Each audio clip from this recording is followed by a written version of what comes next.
Hello les amis, aujourd'hui je vous retrouve pour la partie 2 de la vidéo de présentation.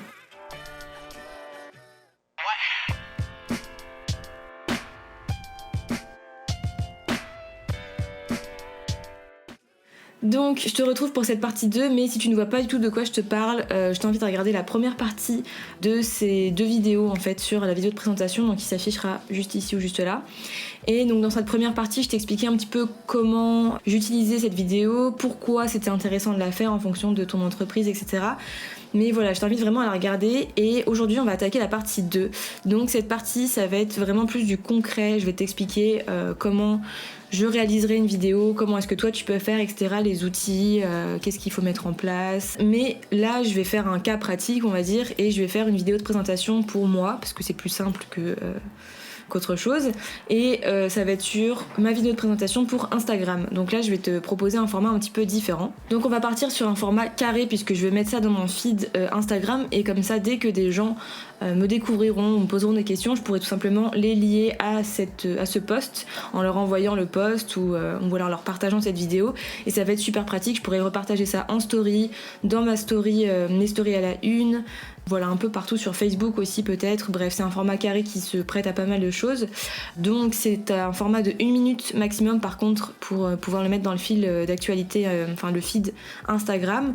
Et je vais partir sur donc 1080 x 1080 pixels parce que c'est la résolution, je pense, qui est plutôt adaptée pour ce format. Ensuite, je fais le choix de mettre des sous-titres, je pense, parce que sur Instagram, parfois les gens, même moi, hein, je mets pas forcément tout le temps le son, et ça peut être aussi plus pratique si la personne regarde la vidéo dans le métro ou qu'elle entend pas le son, qu'elle a pas envie de mettre ses écouteurs ou quoi. Donc voilà, c'est un choix. Pense-y aussi en fonction de toi, ton format de vidéo.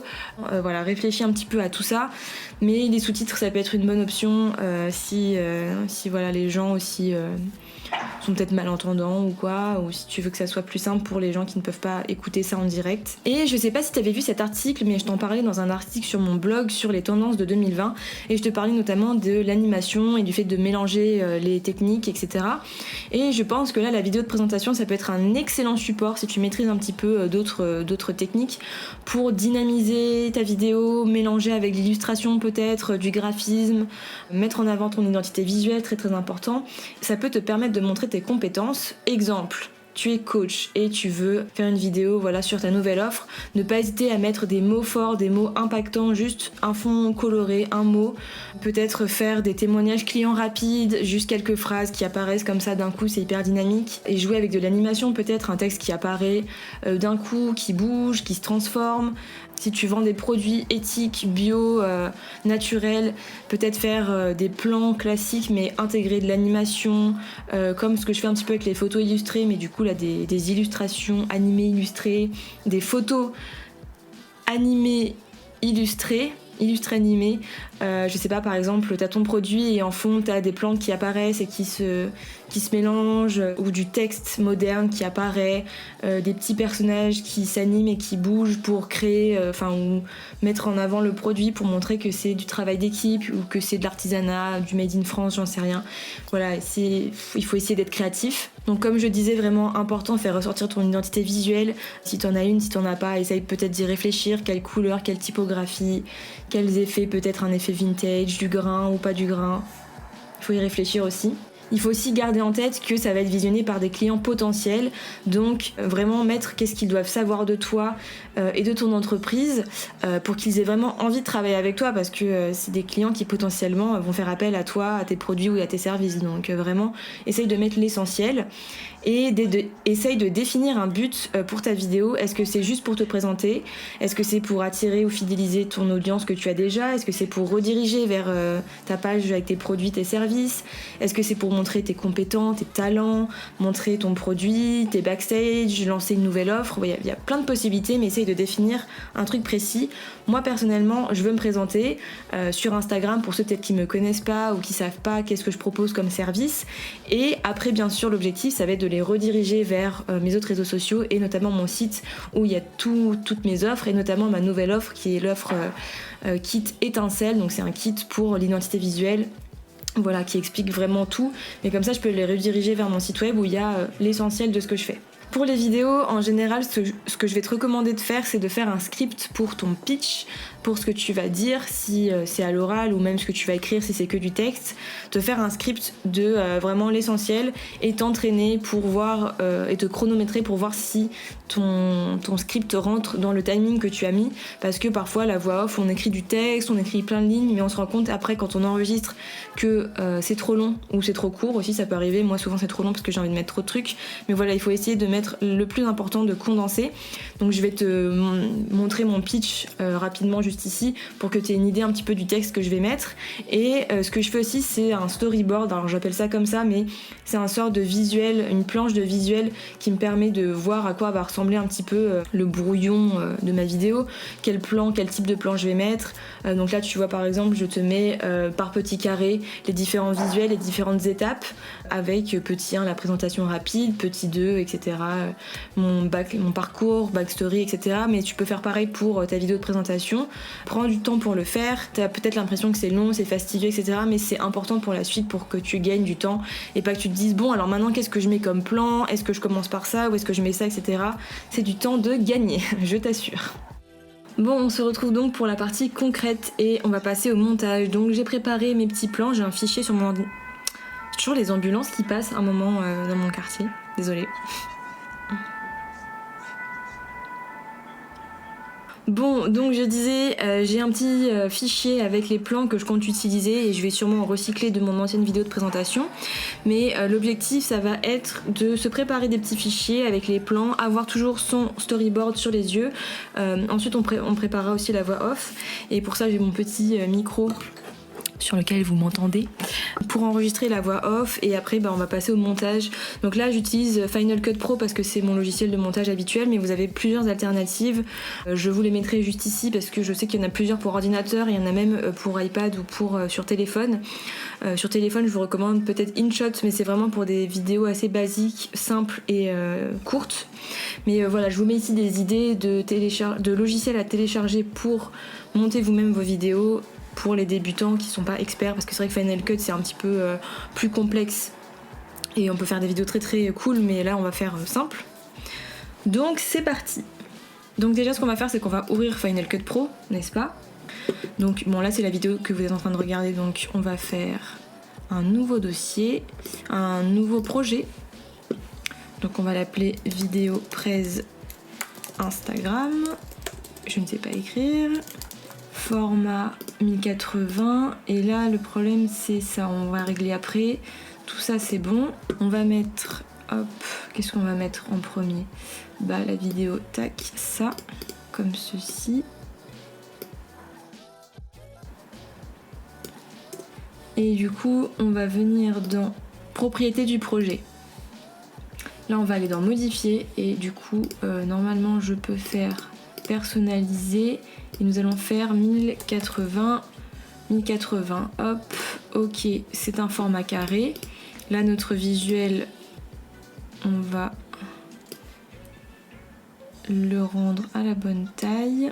D'ailleurs je pense que je vais mettre un fond pour garder la longueur. Donc comme je vous disais, c'est très important de garder l'identité visuelle. Donc moi j'ai toujours dans mes dans mes favoris les couleurs, les logos, les plans de fin, etc. Où est mon beige? Hop, je glisse mon beige ici.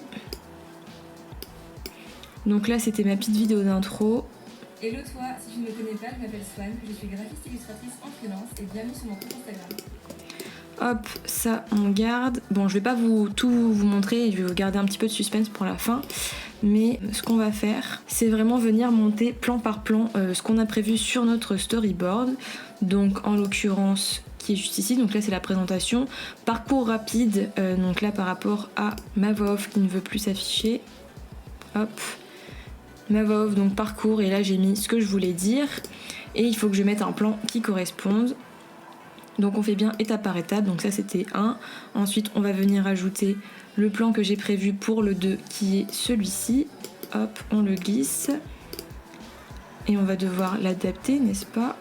Alors, normalement, tac, je le glisse ici et j'ai pensé à dézoomer quand j'ai fait le plan. Donc juste là. et je voulais faire un petit masque juste ici pour pouvoir insérer une vidéo dans une vidéo, ce que je trouve assez malin. Mais bref, vous verrez tout ça au résultat final, et là l'idée ça va être vraiment de faire étape par étape. Ensuite mon pourquoi, je vais regarder les plans que j'ai et qu'est-ce qui pourrait correspondre, et ainsi de suite. Donc je vais faire ça tranquillement, je vais pas tout vous expliquer, je vais faire un petit peu un truc rapide et on se retrouve pour la voix off.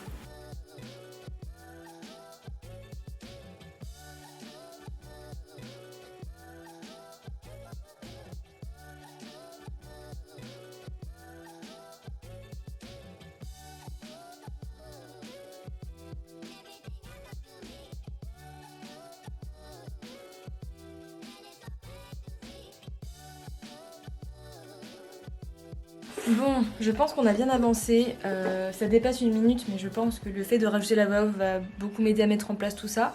Le truc avec la voix off, c'est penser à sourire quand on parle, parce que le fait de sourire, ça donne de la bonne humeur, de la gaieté, tout ça. D'ailleurs, je viens de me rendre compte que j'ai pas enregistré le micro, donc ma voix est sûrement atroce. Nous allons donc recommencer avec ma voix. Me voici avec une voix beaucoup plus claire et de bonne qualité. Pensez à utiliser un micro si vous pouvez, même si vous pouvez tout à fait le faire avec le micro qui est dans votre téléphone, caméra ou autre, mais le mieux c'est quand même d'avoir un bon micro, à part si vous utilisez juste les sous-titres, du coup on s'en fiche du son, mais il faudra penser à la musique, j'en reviendrai après. Donc je prends mon petit texte sous les yeux et je vais tout simplement enregistrer ma voix dans le micro, n'est-ce pas? Et pensez à sourire et essayer de regarder le timer et si besoin modifier le texte, le script, revenir, raccourcir ou rallonger les phrases en fonction. Et ensuite on va venir prendre la voix off, l'exporter et la mettre dans le montage.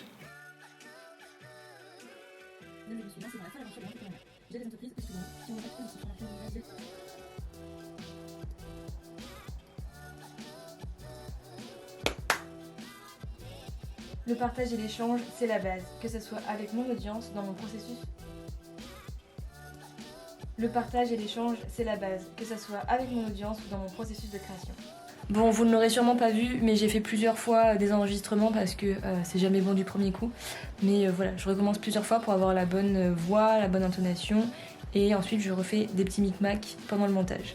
Et voilà pour cette deuxième vidéo sur la vidéo de présentation. J'espère que ça t'aura plu, que ça t'aura intéressé et que voilà, t'auras un exemple concret pour toi-même réaliser ta propre vidéo de présentation. J'ai peut-être oublié des points puisque je fais un petit peu ça au fur et à mesure, donc je te mets tout s'il y a des choses que j'ai oubliées ici ou un petit récap. Que te dire?